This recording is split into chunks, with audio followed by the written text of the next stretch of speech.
Thinking back on the biblical story of Exodus and the children of Israel wandering in the desert for 40 years, waiting to get to the promised land,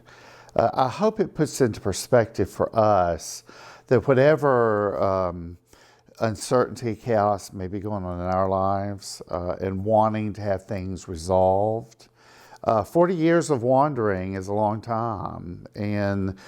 whatever we may be going through with COVID or other dynamics, most of them are much shorter than just 40 years. I don't want to say everyone has short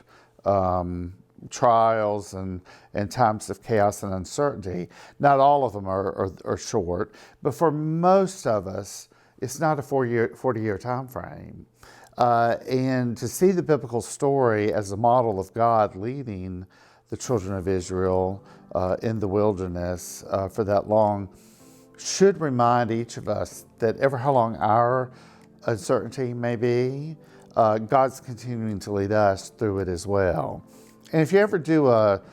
if you ever look geographically at how the children of Israel went through the wilderness,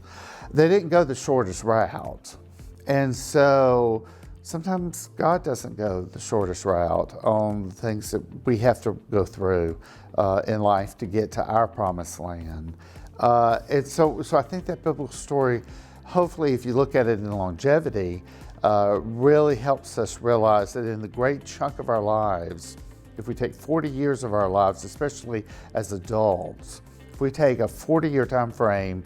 as adults, seeing it as a journey, seeing as God leading us in the journey,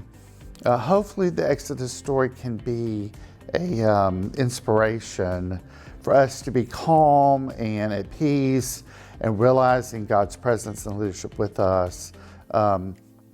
Even though in an era of quick decisions and instant feedback and instant gratification, we want it solved quickly, that's not how life works and that's not how God works, at least in what we see in biblical revelation.